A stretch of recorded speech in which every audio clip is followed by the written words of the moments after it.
Shalom,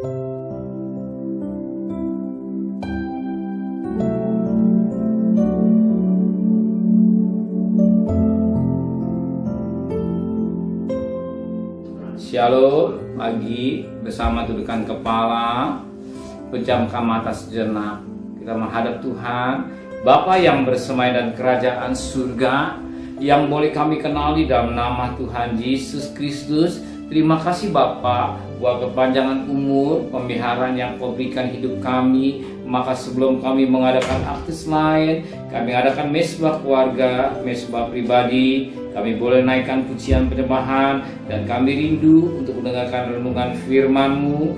Roh Kudus melembutkan hati kami, Roh Kudus mengurapi kami, dan Roh Kudus menguasai hati dan pikiran kami, sehingga firman-Mu jadi berkat buat kami. Sekalipun singkat, kami percaya firman-Mu menjadi berkat buat kami, dan kami naikkan doa syafaat kepada Tuhan. Haleluya, amin. Shalom, pagi. Mari sama-sama kita akan membaca firman Tuhan. 2 Korintus pasal 12. 2 Korintus pasal 12 ayat 11 sampai ayat 21. Saya bagi dengan dua bagian, ayat 11 sampai ayat 15, besok ayat 16 sampai ayat 21. 2 Korintus pasal 12 ayat 11 sampai ayat 15. Kekhawatiran Paulus, sungguh aku telah menjadi bodoh, tetapi kamu yang memaksa aku, sebenarnya aku harus kamu puji. Karena meskipun aku tidak berarti sedikit pun, namun dalam segala hal aku tidak kalah terhadap rasul-rasul yang luar biasa itu. Segala sesuatu yang membuktikan bahwa aku adalah seorang rasul telah dilakukan di tengah-tengah kamu dengan segala kesabaran oleh tanda-tanda, mujizat-mujizat dan kuasa-kuasa.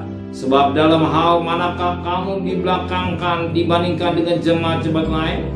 Selain daripada itu, dalam hal ini, yaitu bahwa aku sendiri tidak menjadi suatu beban kepada kamu. Maafkanlah ketidakadilanku ini. Sesungguhnya sekarang sudah untuk ketiga kalinya aku siap untuk mengunjungi kamu, dan aku tidak akan merupakan suatu beban bagi kamu, sebab bukan hartamu yang kucari, melainkan kamu sendiri. Karena bukan anak-anak yang harus mengumpulkan harta untuk orang tuanya, melainkan orang tualah untuk anak-anaknya. Karena itu aku suka mengorbankan milikku, bahkan mengorbankan diriku untuk kamu. Jadi jika aku harus sangat mengasihi kamu, masakan aku semakin kurang dikasihi? Kita lihat bagaimana sikap Paulus dalam pelayanannya. Firman Allah berkata pada pagi hari ini, yang menjadi berkat buat kita semua. Dikatakan pada ayat 11, karena itu aku suka mengorbankan milikku, bahkan mengorbankan diriku untuk kamu. Jadi jika aku sangat mengasihi kamu, masakan aku semakin kurang dikasihi? Bagaimana sikap Paulus dalam pelayanan? Sikap Paulus sebagai seorang gembala, sikap Paulus sebagai orang tua. Dia rela mengorbankan dirinya untuk jemaat. Sebagai orang tua, dia rela mengorbankan dirinya demi untuk anak-anaknya. Dan kita sebagai orang tua sudah merasakan bagaimana sikap orang tua.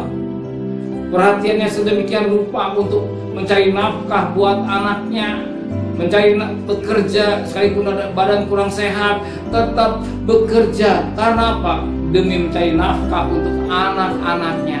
Ini disebut pengorbanan. Bahkan kita melihat saudara juga mengalami, mesti saudara bisa naik taksi, tapi demi untuk menghemat, saudara dikatakan naik motor, atau katakan naik jalan kaki untuk menghemat, dan lebihnya untuk keluarga. Inilah disebut pengorbanan. Bahkan kita lihat ketika seorang ibu, anaknya sakit, malam-malam dia harus merawat anaknya sampai begadang. Bahkan pagi hari ketika anaknya sehat, dia harus bekerja. Inilah dia disebut pengorbanannya. Pengorbanan yang dikerjakan Paulus, dan kita juga mengalami sebagai orang tua, sebagai ibu, sebagai suami, pengorbanan orang tua kepada anak-anaknya. Tapi belum tentu anak rela berkorban untuk orang tua. Belum tentu anak rela berkorban orang tua. Maka Alkitab menulis pada ayat yang ke-15b, jadi jika aku sangat mengasihi kamu, masa akan aku semakin kurang dikasihi? Ini suatu pertanyaan. Masakan aku kurang dikasihi? Nah, itu tidak lain mengingatkan kita sebagai anak-anak, kita harus mengasihi orang tua. Kita harus menyayangi orang tua, karena orang tua sudah berlelah-lelah, orang tua sudah berkorban waktu, tenaga, pikiran demi untuk anak. Kalau kita sudah sebagai anak sudah merasakan kebaikan orang tua, kita juga ingin membalas kebaikan orang tua. Yang jelas kebaikan yang kita terima pada pagi hari ini, kita masih bernapas, kita masih hidup, kita masih bisa melihat anak kita, mantu kita, istri kita, dan kita ada sebagaimana ada karena Tuhan. Inilah kebaikan yang kita rasakan pagi hari lewat napas hidup yang Tuhan berikan.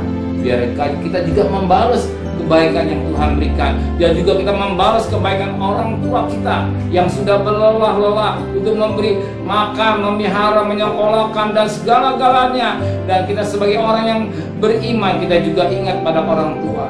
Sebab firman Allah juga berkata dalam Efesus pasal 6 ayat pertama, hormati orang tua dan Tuhan. Itu bicara pendeta. Yang kedua, kasihlah orang tuamu, ayah dan ibumu. Ya, dengan sedemikian ada firman Allah mengingatkan supaya kita menjadi anak-anak Tuhan yang tahu berterima kasih. Amin.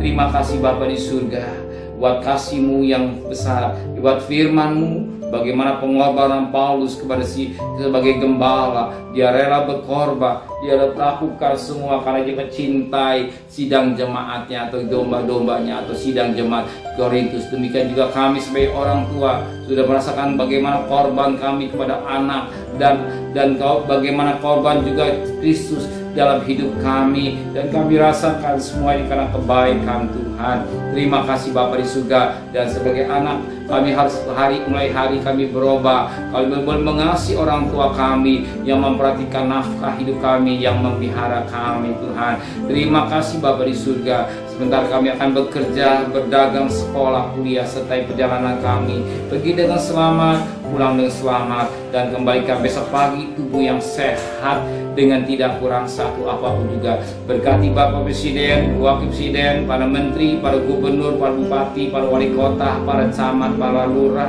para RW, para RT, para medis, para lawak, para TNI, para Polri. Mereka sebagai hamba-hamba Allah, berikan hikmat yang dari surga. Dari semua mereka takut kepada Tuhan.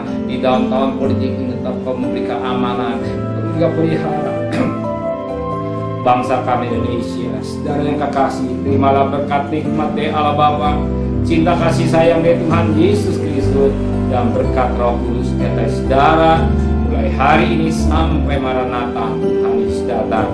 Yang cinta Dia katakan amin. Tuhan memberkati.